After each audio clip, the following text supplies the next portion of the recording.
Esse aí é o Patrix Barbosa. Aqui ele aparece no Campeonato Brasileiro de Ginástica Artística de 2016. A essas alturas, o Patrix já tinha ganhado uma medalha de ouro nos Jogos Pan-Americanos em 2011. Durante muito tempo, o Patrix teve como treinador um homem chamado Fernando de Carvalho Lopes, que renderia muitas manchetes em 2018. Fernando foi acusado de abusar dos meninos que ele treinava, o que inclui, é óbvio, o Patrix. O Patrix tinha 10 anos de idade quando ele foi vítima de abuso pela primeira vez. Isso foi denunciado pelo Fantástico. No Clube MESC, Fernando, que só treinava meninos, formou grandes ginastas, muitos chegaram à seleção, como Patrix Barbosa, campeão pan-americano por equipes em 2011. Foi o Fernando, meu primeiro técnico, o MESC foi meu primeiro clube.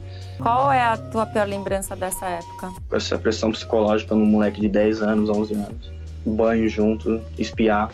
Já acordei com ele não sei quantas vezes com a mão dentro da minha calça. 2 anos depois dessa reportagem, Patrix volta a ser tema da Rede Globo, mas dessa vez no Big Brother Brasil. Primeiro teve essa cena aqui.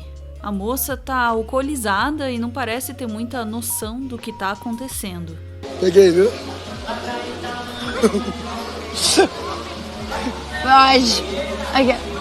Ótimo. Aí tem essa outra cena aqui com o mesmo teor da cena de antes.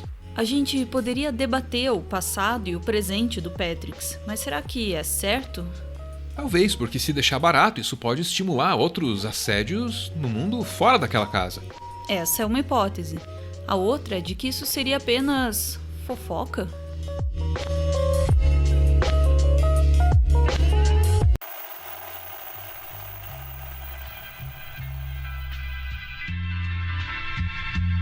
O Big Brother Brasil está no ar há quase 20 anos. E faz 20 anos que o Brasil se divide em função desse programa. Tem quem se divirta e muito com isso aqui. E tem quem sustente que isso aqui é perda de tempo, é entretenimento de baixa qualidade, é fofoca.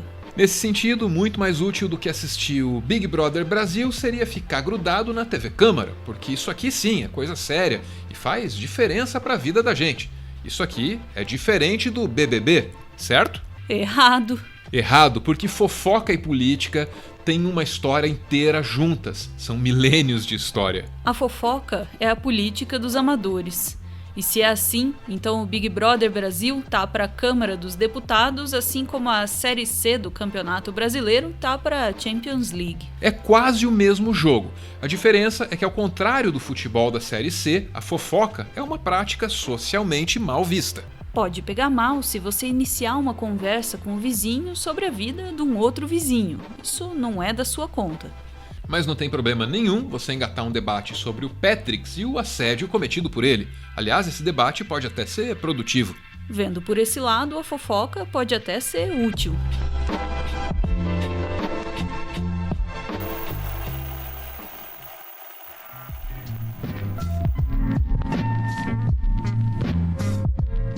Essa aqui é a deputada Joyce Hasselmann. Aqui ela aparece falando na CPI das fake news. Isso aqui é política. Mas a fronteira entre a política e a fofoca é tênue. Quando Joyce se vê diante de uma ex-aliada, a deputada Carla Zambelli, o assunto fica pessoal demais. Basicamente, a discussão aqui é sobre a vida sexual de Zambelli. Quem me perguntou,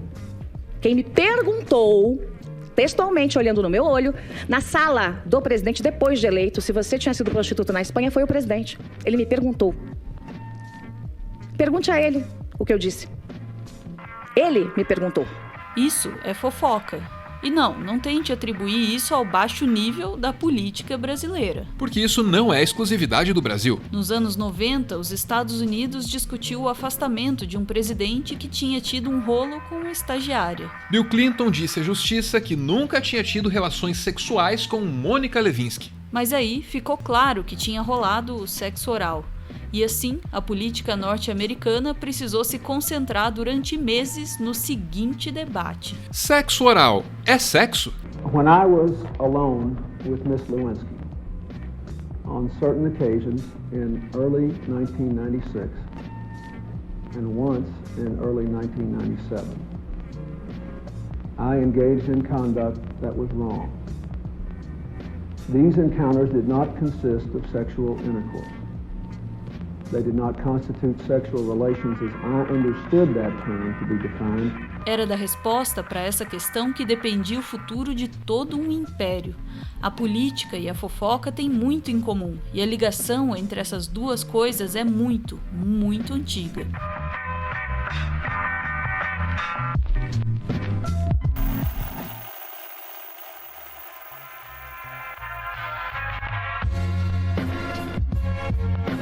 Muitos animais sabem se comunicar. Um chimpanzé pode apontar para o outro onde estão as melhores frutas de toda a floresta. O Homo sapiens pode fazer isso e muito mais.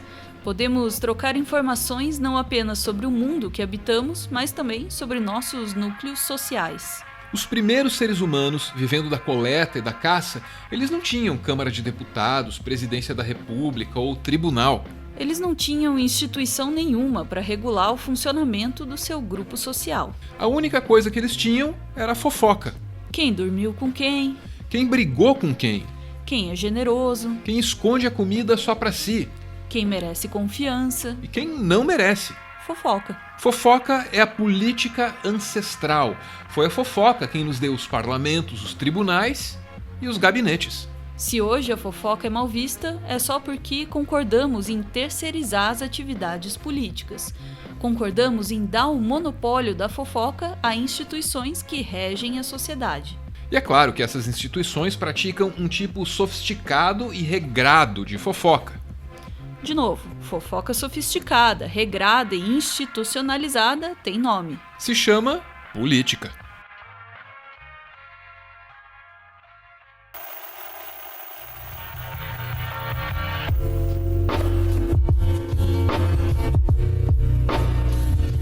Quando discutimos se Patrick deve ou não ser expulso da casa do Big Brother Brasil, essa discussão não é só sobre o ginasta, nem só sobre a televisão.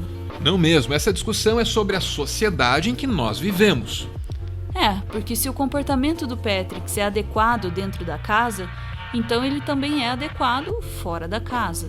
O Big Brother dessa forma se transforma num laboratório social. Os problemas de convívio que experimentamos aqui fora são reproduzidos num ambiente controlado dentro do Projac.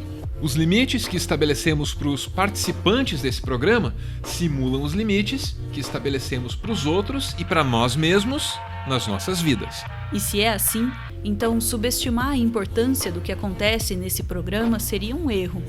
Um erro que comete quem ignora o poder da fofoca.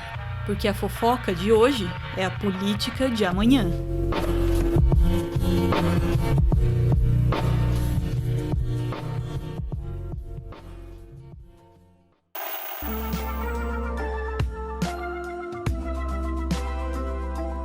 Dia desses, a gente lançou esse livro aqui, Tudo o que você precisou desaprender para virar um idiota. I understood that reference.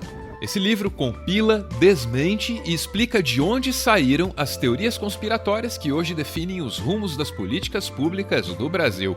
Uma breve olhada no índice pode te ajudar a compreender melhor do que se trata.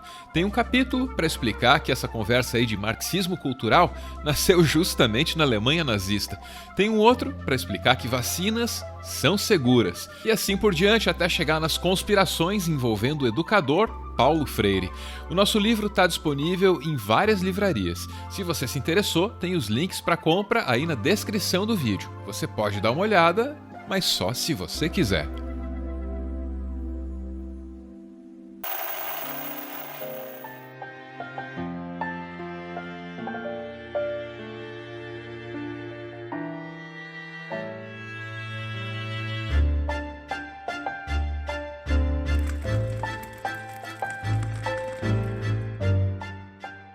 Muito obrigado por ver esse vídeo até o final. O Meteoro é mantido graças a uma campanha de financiamento coletivo. Quem participa aparece aqui no finalzinho para receber o nosso agradecimento. Hoje é a vez do Marcelo e da Isis. Muito obrigado, gente. Beijo. Tchau.